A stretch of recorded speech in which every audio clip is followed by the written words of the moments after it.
Benvidas a Pingando. Eu son Laura, xornalista, e invítoche a aprender xunto a min todo o posíbel sobre o ciclo menstrual. Se queres contribuir a que este podcast se siga facendo dende €1 mes ou entrar nun clube de lectura exclusivo, podes facelo a través de Patreon. Ola a todas e benvidas un día máis ao podcast de Pingando. Hoxe temos con nós a Arantxa Vicens e a Gabriela Frías, parte do colectivo de Resistencia en Terrallea, e que veñen a falar da hipersexualización das persoas racializadas. Así que benvidas as dúas. Grazas. Digamos, por partir todas do mesmo concepto, poderíades explicar un pouquiño o que é a hipersexualización? En unha palabra podemos dicir que a cosificación dos corpos das mulleres e das nenas, quitarle todas outros atributos e só reducirlo, ¿no? a esos objetos sexuais.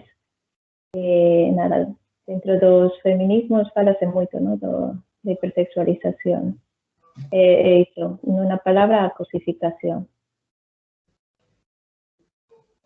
Vamos, que sería como converter as mulleres neste caso case que en obxectos que, despersonalizalas completamente. Sí. Exactamente. E cal sería un pouco a relación desta hipersexualización co colonialismo? Pois,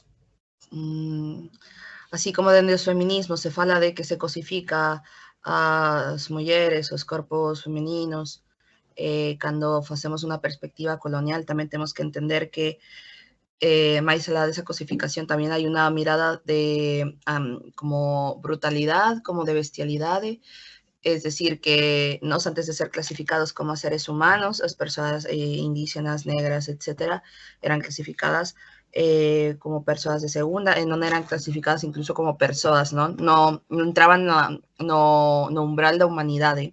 Entón, esa hipersexualización, si por unha banda estamos falando de que hai unha cosificación, pues esto se multiplica aún más con que somos constantemente comparadas con animales. De feito, se ve moito la hipersexualización dos homes negros, que como algo moi cliché, pues eso se compara sempre coa brutalidade e bestialidade dos animais, e tamén por as prácticas, non? Porque, de feito, nos diarios de dos colonos, que de feito ni siquiera iban ás terras, non? Eran como relatos dos mariñeiros, dos tal, facían como, hemos atopado a sodomitas. E sodomitas era unha palabra que utilizaban moito para definir o salvaxismo, e esas comparativas. Entonces falamos dunha cosificación que tamén nos deshumaniza.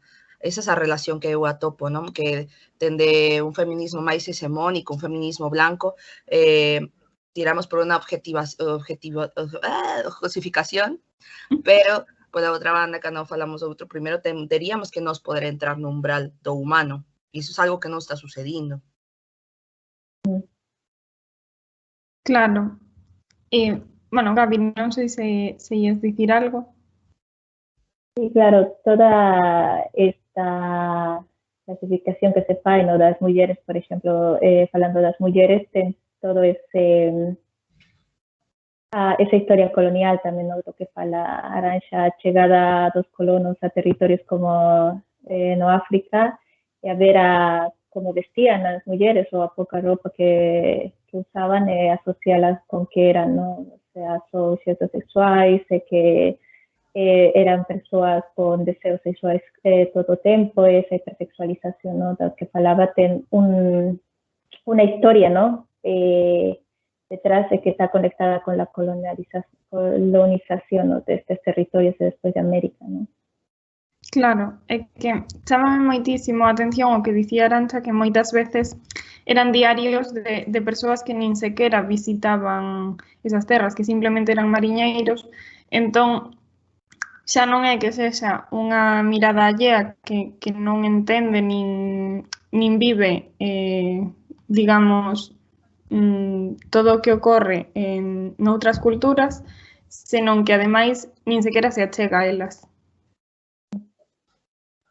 Sí, es certo, o sea, toda a historia escrita a partir do que pasou está escrita por persoas brancas, non?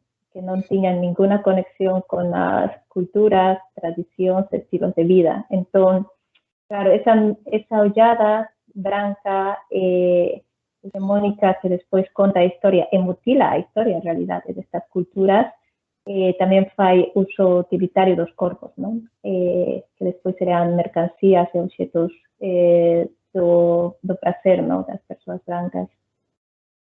Sí, o sea, tamén como que en relación co que dicía dos diarios, empezar a conceptualizar e a describir os nosos corpos, a nosa cultura, as nosas costumes, tamén ten que ver moito con que nós somos, o sea, a Viayala foi e sigue sendo o exterior constitutivo. O sea, para que unha persoa blanca poda definirse, necesitou atopar un binomio, un antagónico, entonces nos tamén ocupamos ese papel de poder describir e clasificar aos blancos, non? Isto é como amo, esclavo, bestia, humano, e este tipo de binomios que seguimos utilizando, muller, home, muller, e ese tipo de binomios ten moita relación con ese exterior constitutivo que necesitamos representar e reproducir, porque somos o que define a blanquitude tamén, non? O noso antagónico. Claro, como é algo que se fala moitísimo dende os feminismos, que é como o outro. É dicir, o que non é como a min, o extraño, é iso, como non é como a min, pois percibo como a outra cousa é o que hai que rexeitar. E ademais, o que dicías ti, que é case como se non fose unha persoa e que non teña eses dereitos de persoa que eu teño. Sí, certo. Bueno, como comentabades antes, sí que é certo que a hipersexualización afecta a todas as mulleres, pero no caso das mulleres racializadas, pois iso multiplícase. Entón, cales serían un pouco as consecuencias tanto física como psicolóxicamente?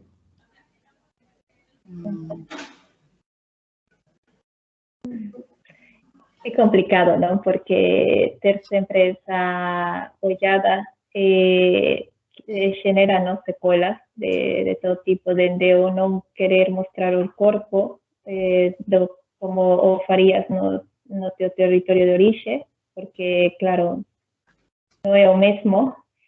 E tamén esas olladas, non? Que son agresivas moitas veces e que sí intimidan, non? Sí que creo que hai esa agresividade e sí que hai secuelas, non? Que te quitan seguridade, generante ansiedade e estrés, non? De facer cousas que facías no cotidiano.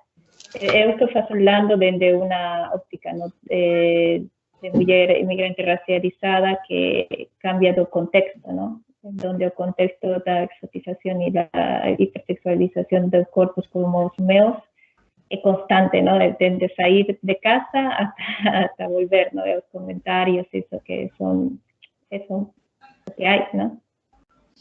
Sí, tamén sempre tens que xustificar, non? Tamén nas nosas relacións interraciais, nosas relacións nas amistades e tal, sempre ten que haber unha xustificación del por que temos un vínculo con alguén blanco. É sempre a parte dos mitos que hai, non? Hai moitos mitos, moitos estereotipos que propician esa exclusión e esa discriminación, como o mito de da nacionalidade, a subvención, sanidade, etc.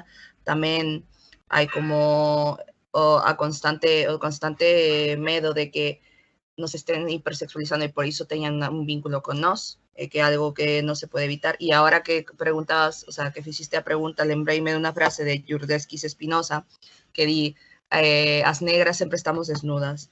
E é un pouco así, o sea, eu creo que a mirada colonial, a mirada blanca, cando ve un corpo distinto, se va a esos estereotipos creados e é unha sexualización, unha hipersexualización automática. Entón, xa non é que igual xa non é que falemos de humanidade ou non humanidade, sino que non estamos sendo valoradas máis alá das nosas apariencias.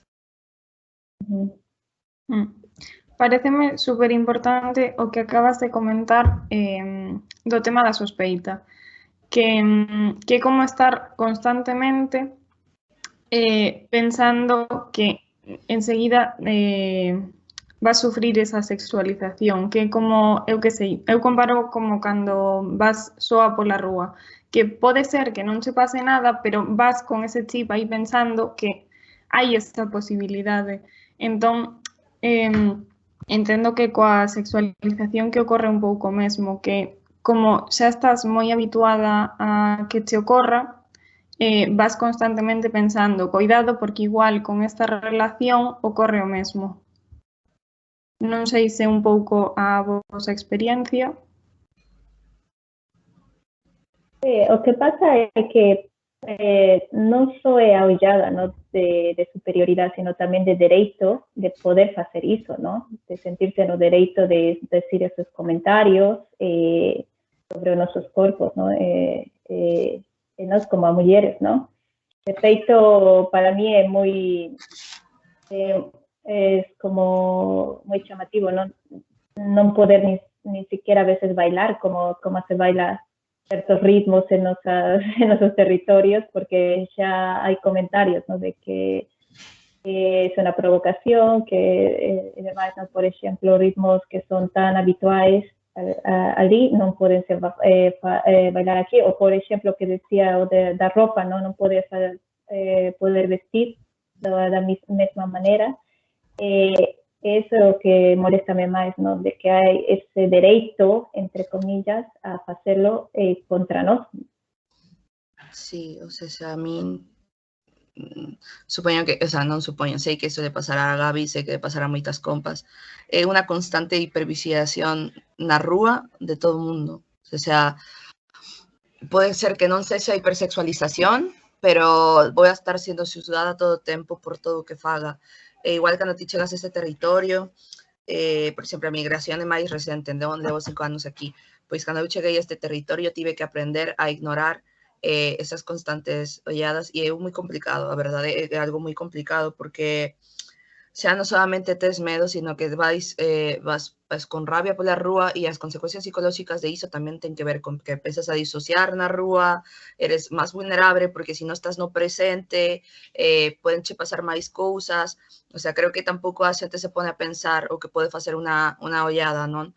Creo que non solamente que se te queden mirando, sino que sempre estás unha constante ansiedade, que é o que teño eu, que fase que todo o mundo me voltea a ver por la rúa. Aparte que é iso, non? O dereito, que eu sinto que, por exemplo, para persoas de colectivos minoritarios de diferentes, con diferentes opresións, unha cousa é que sexa que te volten a ver porque levas determinada cousa que chame a atención, pero non so como permanente. E iso é como pode levar incluso un trauma, porque non te sintes con confianza por ir por la rúa, tens que ter como que todo o tempo moita forza, moita alerta, porque é iso, calquera se te achega, sin coñecerte de nada, invade tu espacio persoal, te tocan o pelo, te preguntan cousas, e eu só non vexo nas mulleres blancas, nas persoas blancas, eu non vexo que iso le pase ás compas. Claro, é que ademais acabades de engadir como algo máis que a parte de ser mulleres e ser racializadas o tema da migración, que é como outra lousa en riba, porque tamén penso que no corpo das migrantes tamén hai esa cosificación. Sí, dependendo de qué territorios veñas, pero bueno, se ve de Latinoamérica xa hai unha carga, ¿no? E iso é como o que falábamos, ¿no? Esa heranza colonial, esa ollada colonial de ter dereitos sobre estos corpos racializados, de ejercer, ¿no? Ese poder. Pero sé que é certo que se ti eres de certos territorios, a mirada pode ser máis agresiva, ¿no? A ollada pode ser máis agresiva. Non é o mesmo ser de Brasil que de ser de outro lugar, ¿no? Por exemplo, de Colombia ou demais. Entón, sí que para unha cosa moi complicada que tamén está entrelazada polo tema da exotización, ¿no? Que tamén é outra cosa que pode ser aí entrelazar. Xa, é que tamén hai outros factores, non? Están os fenotipos, o colorismo, eu creo que é moi importante aclarar que as nosas experiencias, tanto como persoas migras ou racializadas, non poden ser homogenizadas, que é algo que, o sea, unha tendencia constante desta mirada hexemónica e euroblanca.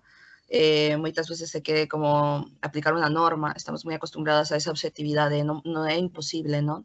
Entón, tamén dentro dos propios colectivos migras e antirracistas temos contenido, que non é a mesma violencia que vivo eu, que a mesma violencia que pode vivir Gabi, que pode vivir calquera compa, o sea, creo que iso é algo que sí que vexo diferente nas nosas dinámicas, e que tamén axuda a que sepamos cando poner o corpo por outra, e que iso tamén é algo que me gustaría moito que non fora sempre entre nós temos que poner o corpo, e hai como unha supuestos aliados, supuestas aliades, e que ao final non se poña o corpo por nós. Iso é algo así bastante, non sei, complicado, pero creo que é super necesario, ¿no? Claro, justamente. É que isto que comentaba tamén Gabi da exotización, claro, realmente depende moito, digamos, dos teus trazos físicos, da país de orixe, como comentábades, entón, pretender que todo, o sea, que todas as persoas teñan unha mesma experiencia, unha mesma mirada, realmente, pois estar buscando que todas as persoas que clasificamos no outro fagan todo máis fácil para que nós non teñamos que facer o esforzo.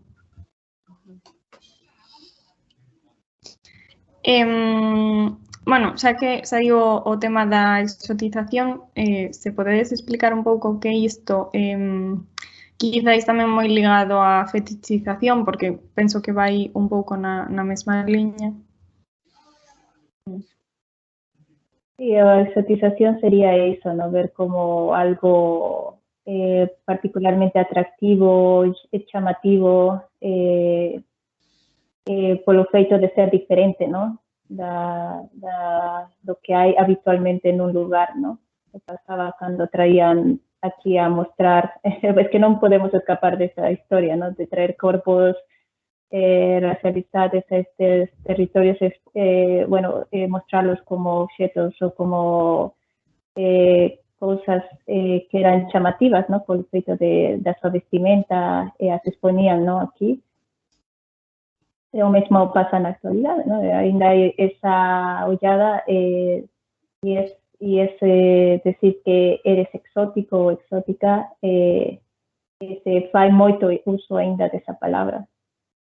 Porque claro, que é o exótico, os animais, que é o exótico, os destinos turísticos, que destinos turísticos son exóticos, os que levan, os que teñen moita fauna, moita flora, non é como que nos parece que somos lo que personifica ese exotismo que a mirada blanca ten como concepción do Caribe, do tropical, do alleo, non? Entonces parece que venimos como a personificar esa concepción que nace dende a súa colonialidade, non? E logo fetichizar e tener este gusto tamén como aqueles personaxes que decidían ir a zoolóxicos de persoas e cousas así, é como enfatizar moito o gusto solamente por determinado grupo minoritario, determinadas persoas migrantes ou racializadas, como aquelas persoas que só queren estar con persoas negras con obxectivos puramente sexuais, ou que solamente están con persoas de Abya Yala porque son máis fogosas ou porque follan mellor ou queren follar todo o tempo. Eso para mí é a fetichización, non? Que collas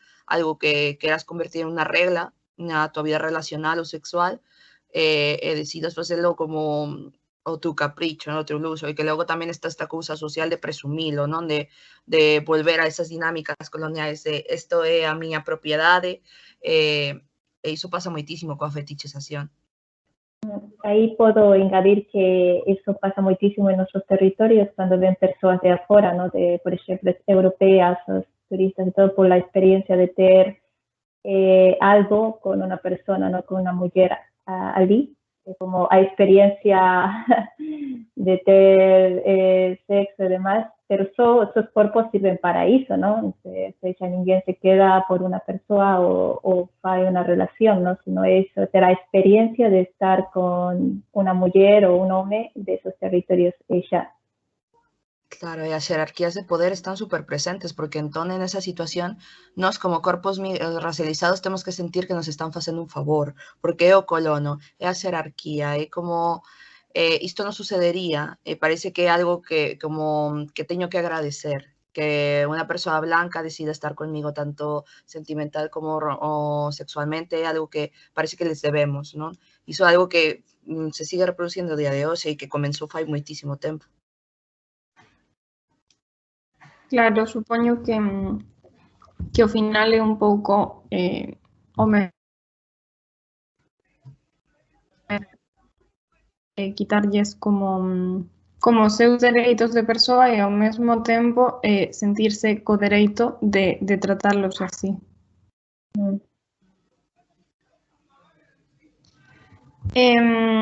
Bueno, falabades antes de quizáis como renunciabades a bailar de determinada maneira ou a vestir de determinada maneira para fuxir desa mirada.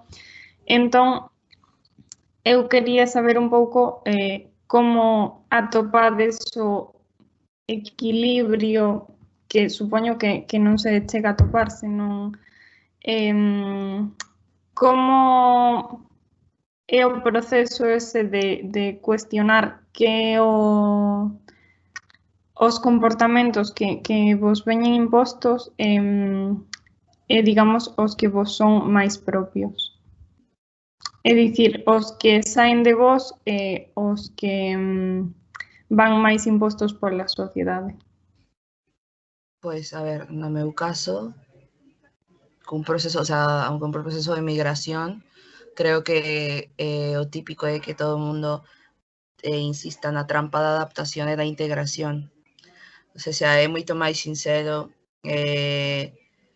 ti estar en este territorio alleo cando te deixas detrás moitas cousas identitarias e culturais para empezar a blanquearte, non? En plan, deixar o teu acento, deixar de falar a tua lingua, perdón, a tua lingua materna, cambiar as túas vestimentas, o xeito no que bailas, non? Que tamén como ocupamos os espacios públicos, isto ten que cambiar, o volumen da nosa voz, todo ese tipo de cousas que calquera pode facer coa liberdade, nos temos que pensalas, porque chamar a atención é algo contraproducente aquí, neste territorio, non? Entón, creo que pola miña banda foi atoparme nun momento de introspección e pensar, estou perdéndome no camiño, porque teño tanto medo da marginalidade, teño tanto medo de quedarme fora, teño un sentido de pertenza que non estou chegando a como a satisfacer, que moitas veces deixei polo camiño moitas cousas indispensables para min. Entonces, cando sentía un baleiro dentro, máis alá das depresión, da ansiedade e moitas cousas que podía ter, tamén tería que ter, o sea, tamén tiña relación con iso.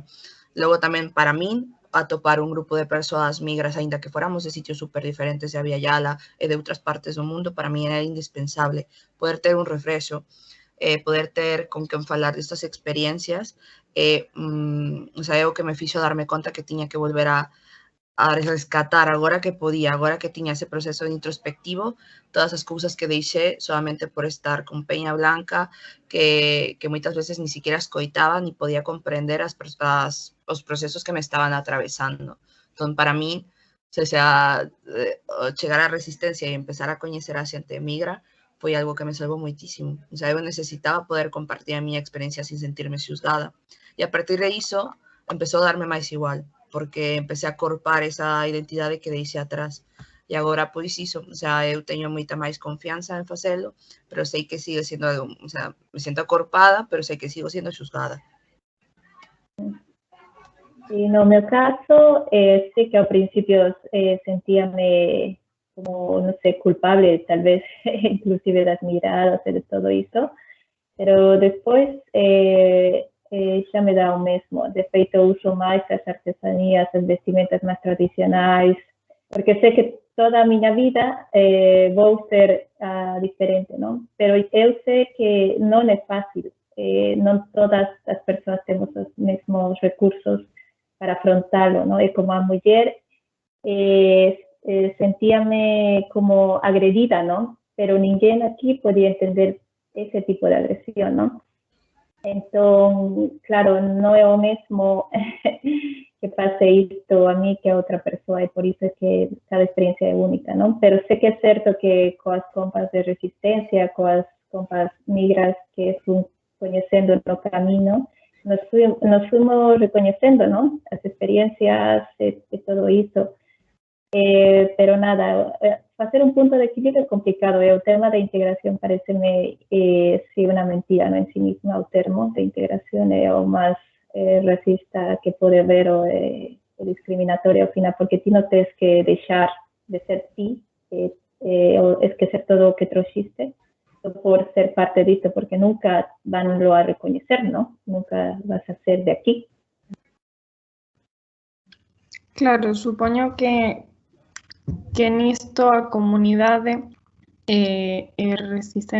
o colectivo de resistencia como que ten moito papel, porque aínda que iso, que as experiencias de cada persoa son diferentes, como que vos axudaron a non só a sentirvos nun espazo seguro onde non sodes xulgadas e onde non tedes esta hipervigilancia, senón que ademais eu creo que falando como que adquires como máis consciencia de realmente as agresións que estás recibindo, que moitas veces o que ocorre é que recibimos unha agresión e sí que como que nos parece raro, pero é cando poñemos en común, cando nos damos de conta de que non é que che pasara así a ti únicamente, senón que pasa moito e realmente é un problema máis estrutural que un acto illado.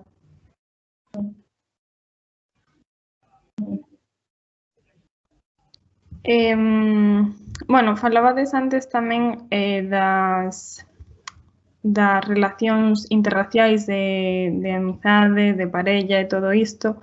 Entón tamén quería preguntarvos, pois, iso, como tamén, como atopades un pouco ese equilibrio entre relacionarvos, pero quizáis sen sentir tamén que digamos, como atopades un espazo seguro entre persoas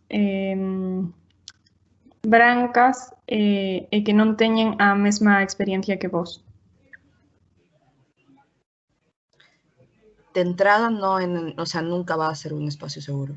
Claro, o sea... Claro, o sea, iso é algo que incomoda a moitas persoas, porque dende os feminismos, como que hai unha idealización moi forte da sororidade, da igualdade, non? Que siguen usando o término igualdade para cando nós exiximos unha equidade, non? En plan, creo que cando se exigen como que esas consideracións moitas veces se fala como de que vai máis alá, non sei como explicarlo, pero creo que de entrada ningún espacio blanco para min é seguro. O sea, e é algo que non gusta escoitar, pero que teño que repetir porque creo que é importante que a xente en xeral sepa o esforzo que implica para mí estar en un espacio totalmente blanco. Sí, totalmente. O sea, eu xa partía da idea de que de entrada non o é, pero digamos como conseguides atoparvos como un pouco máis cómodas ou atopar relacións nas que quizáis non vos sentides tan hipervigiladas? No meu caso, de feito, fun perdendo amistades cando fui máis consciente das agresións, dos comentarios. O meu círculo de amistades, non sei, se fixo máis pequeno, non? Pero claro, se teño amistades que saben cal é o seu lugar de fala, non? Tamén non poden ir por diante mío, non poden comparar o seu privilexio, non? Generan algo de empatía. De feito, a miña parella é un home branco tamén, non? Que está en un exercicio constante, non? Porque eso, o sea, ele ten unha contorna onde moitas destas cousas son normalizadas, non? Mais se falamos dos homes. Entón, ten un exercicio constante, pero sei que, en xeral, podo decir que agora teño máis cuidado de chamar amistades a certas persoas, non? Cuido de mí más, ¿no? O tema dos autocuidados é moi importante. Se entre máis conciencia tes, que creo que é unha cousa que lle pasa a moitas de nós, entre máis conciencia tes, máis cuidado, o sea, tes que ter coas relacións que faz. E a mí tamén costame moito o concepto de amizade coas persoas blancas, sobre todo porque para mí son excepcións. O sea, é moi triste pensarlo así, pero as miñas compas, que saben cal é o seu espacio, cal é tal, son excepcións. Normalmente non é así, e normalmente non te das conta en canto, o sea, que sorte que a veces sí que te des conta en canto coñeces a alguén, pero ese proceso de ti abrirte e dar pedagogía de balde, porque, claro, o sea, esta pedagogía de balde que todo o tempo renegamos, que non queremos dar, coas persoas que queres, tes que facer como un balance, non? Porque claro, que es que estén na tua vida e que comprendan as tuas opresións. Entón, é iso, como que poñemos moito corpo para que esa relación saia ben, e moitas veces eso non é tomado en conta. Entón, para min, esos vínculos fortes con persoas blancas son excepcións, sempre con unha constante revisión, así como nos temos que revisarnos e conseguir aprendindo e saber que o que sabemos non é la regla, ni é alguna cosa normativa, non? Sino que constantemente, se chegara outra copa con outra experiencia, aprenderíamos outra cousa, pois tamén é moi complicado topar iso ideolóxicamente nas persoas euroblancas, porque a ideoloxía pasa a ser como moi identitario no seu caso. Entón, isos son moitos choques, non? Entón, bueno, como atopamos o balance? Bueno, como atopo eu o balance? Pois procurando sempre volver un pouco como a... non sei, se sinto que estou saturada e teño moitos conflictos con relacionarme con persoas blancas, pois procuro volver coas compas migras, ter, non sei, ter este espacio de cuidados e sentirme un pouco máis liberada e de novo ao mundo real, non? Esta realidade que en su totalidade blanca para mí, non? Non sei. Claro, sí, supoño que tamén o feito de ter esta comunidade, de ter este apoio detrás, fai que tamén vos deades de conta de cando as relacións que tedes con persoas brancas realmente non son, digamos, están rozando como límites moi abusivos e moi agresivos que quizáis antes de facer unha reflexión e o que comentabades, antes de ser conscientes como que se aceptaba máis, pero unha vez que tes esta comunidade detrás e ves como son habitualmente estas relacións interraciais que, digamos, como que adquires esta consciencia e marcas máis os límites. Que nesto tamén creo que é moi importante o que comentaba dos autocuidados. Sí, o sea, para min o máis difícil foi aprender a poñer límites, non? O sea, non entendía que poñer límites tamén era un autocuidado. Entón, saber cando decir que non custoume moito. Cando estaba coñecendo a alguén, o que se veía este racismo interiorizado, costábame moito de pararlo. Costábame moito. E iso é algo que... Por qué? Porque todo o tempo estou alerta e todo o tempo é como... Non solamente resistencia son mis amigas, sino tamén resistencia é unha cousa da que pretendo vivir e da que traballo. Entón, estar todo o tempo pensando dende esa perspectiva é algo que cansa e desgasta moito, pero non se pode separar do meu corpo, é algo que me atravesa todo o tempo. Entón, aínda que eu quero ser máis permisiva, sempre estou pensando a longo prazo, si isto está beneficiándome, si este desgaste que estou tendo de unha hora con unha persoa de verdade vale a pena, porque como que as horas do meu día sempre son moi condicionadas. Entón, iso, non sei, teño ese autocuidado de poner os límites e logo, pois, permitirme descansar, non? O sea, dos ritmos, que aquí como que os ritmos son todo o tempo producir, todo o tempo mobilizarte, e tamén como colectivo, non? Como que a veces temos que ter unos ritmos, unas dinámicas políticas moi arraigadas aquí, e iso é algo que a mí non me gusta. Procuro non caer en iso, e como é tan sinxelo, teño que descansar. Claro, que eu creo que un dos problemas que hai nas relacións interraciais de amizade ou de parella ou que sexa é que moitas veces as persoas brancas non somos conscientes do desgaste que supón para outra persoa. Que tamén está moi relacionado con isto da pedagogía gratuita e que vas como buscando equilibrio, pero ao final non deixa de ser un desgaste que nos se non estamos atentas e se non queremos coidar a relación, moitas veces podemos non percibir ou pasalo totalmente por alto. Sí, é que nós non teríamos que estar contando unha e outra vez as nosas historias todo o tempo para justificar porque o resto non debe decir ou actuar de certo xeito, non?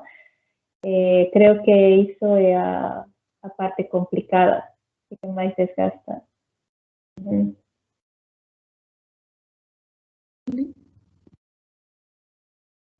Creo que se cortou. Ah, vale.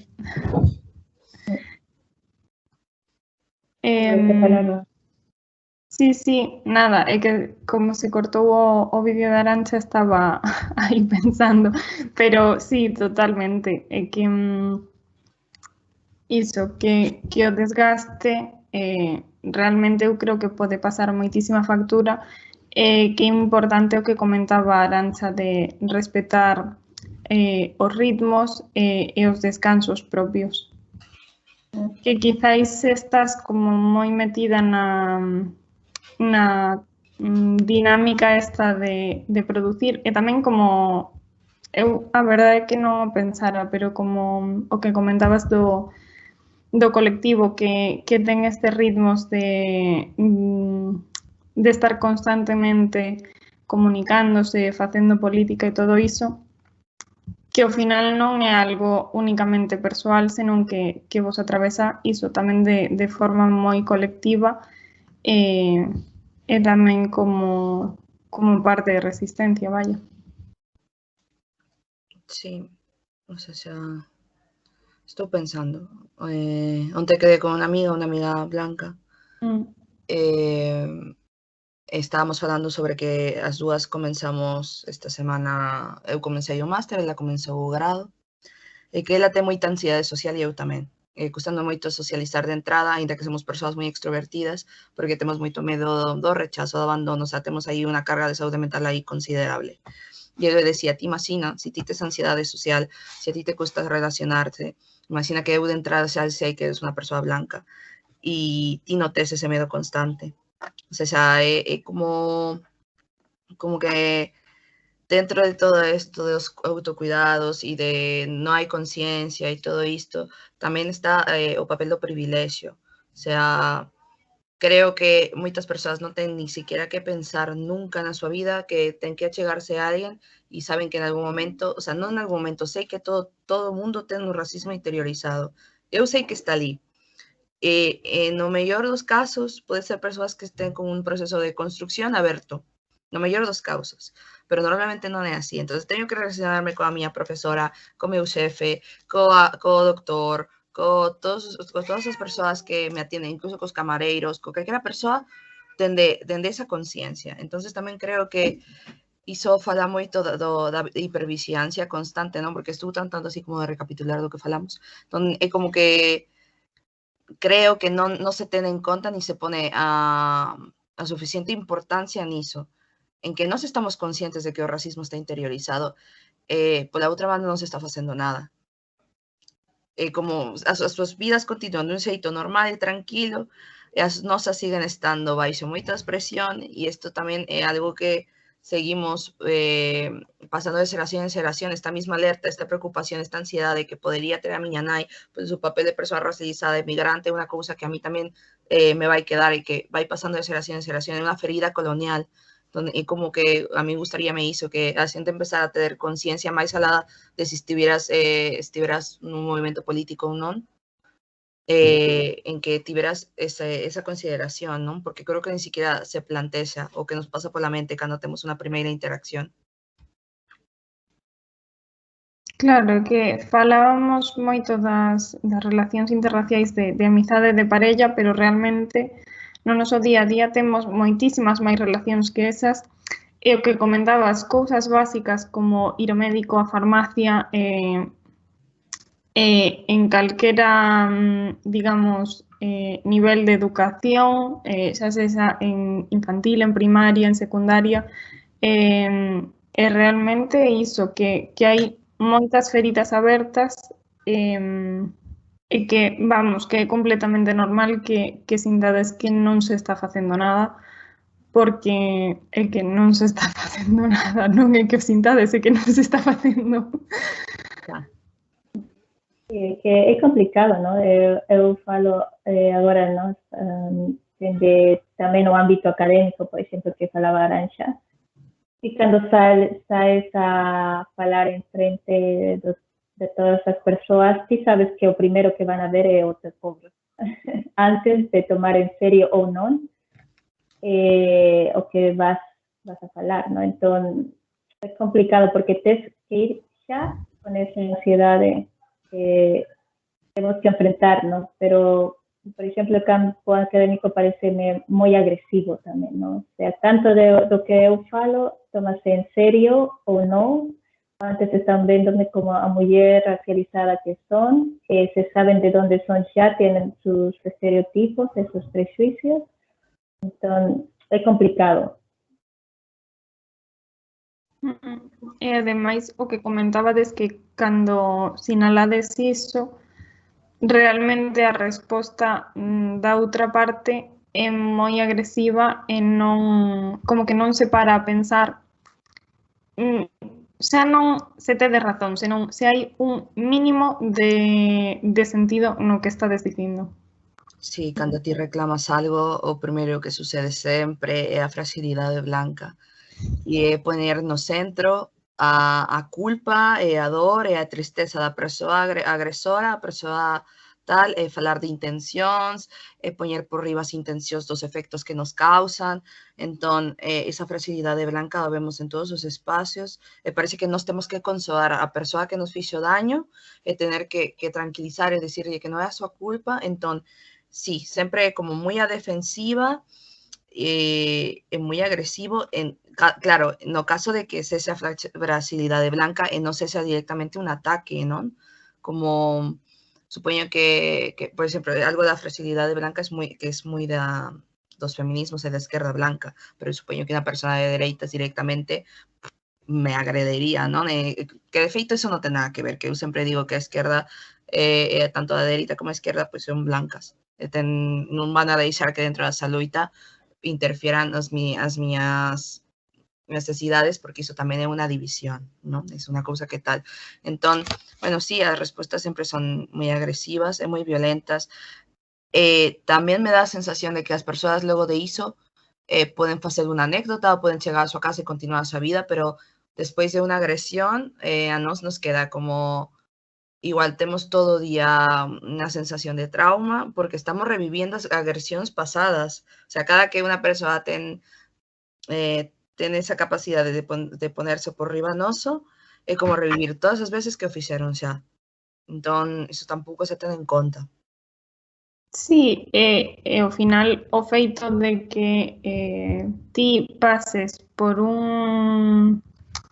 digamos, que haxa un episodio violento, porque non deixa de ser un episodio violento, e que a persoa branca teña a posibilidade de simplemente contalo como anécdota e seguir coa súa vida é un privilexio totalmente, porque é o que dicides, que ao final, ademais de ter ese desgaste por esa violencia que acabades de recibir, eu que sei, imagina que pasa pola mañá, pois aínda che queda todo o día por diante que seguramente teñas que enfrontar máis cousas así.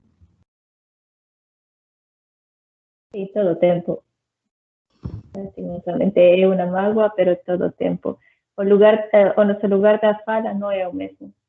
O noso lugar de existencia tampouco é, somos tristemente conscientes, non, diso. Pero nada, estamos resistiendo, non? Xa. Bueno, non sei, levamos xa case como unha hora falando, entón, se queredes dicir algo xa para pechar ou dicir onde vos pode atopar a xente, pois iso. Pois eu creo que para mí o máis importante ou en xeral o máis importante debería ser que as persoas ocuparan os seus privilexios para darnos acceso a espazos nos que non estamos, para poner a nosa voz, e non querer darnos voz, sino poner a nosa voz no sitio no que temos que estar e deixar de hacer intrusismo nas nosas loitas, porque creo que xa tan só poder formar un espacio de persoas migrantes é un reto.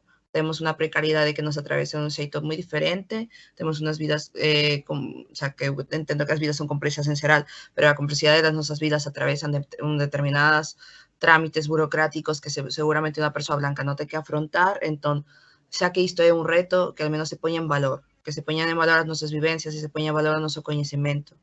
É bo que tamén se teña en conta a reparación, non? Que existir e resistir neste territorio non é algo sinxelo e tampouco é algo barato. Entón, iso, como que dende resistencia sempre promocionamos o feito de que damos charlas pedagóxicas, que, bueno, que facemos para grupos, para colectivos, etc. E iso tamén é importante para nós, porque tamén é o xeito no que moitas de nós estamos costeando as nosas vidas.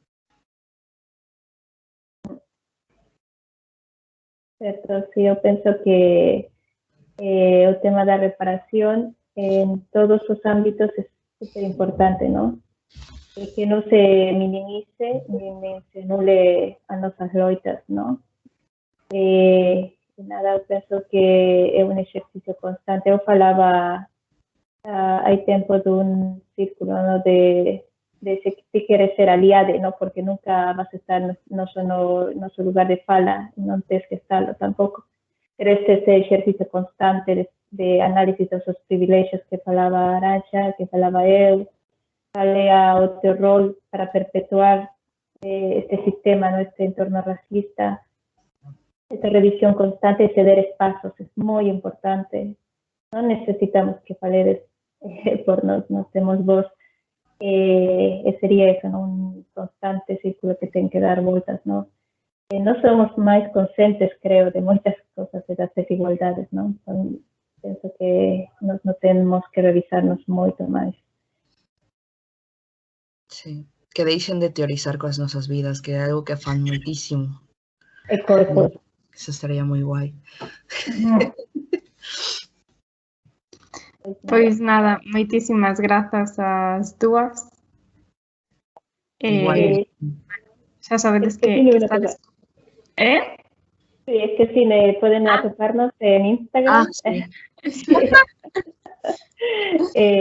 Como Resistencia Interrayea, también tenemos una cuenta en Facebook, ¿no? Hemos subiendo contenidos antirracistas, y eso que falaba Arantxa, también podemos convidar para dar charlas de pedagogía. Nada. Sí. Yo sí.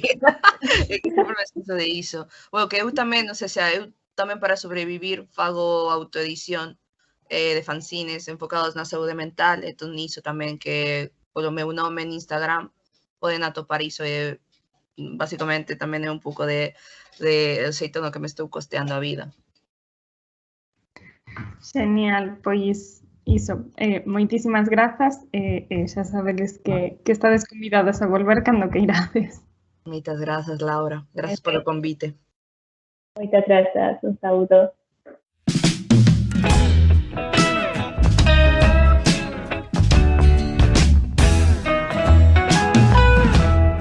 Se non queres perderte ningunha entrevista, suscríbete a Pingando no teu reproductor habitual.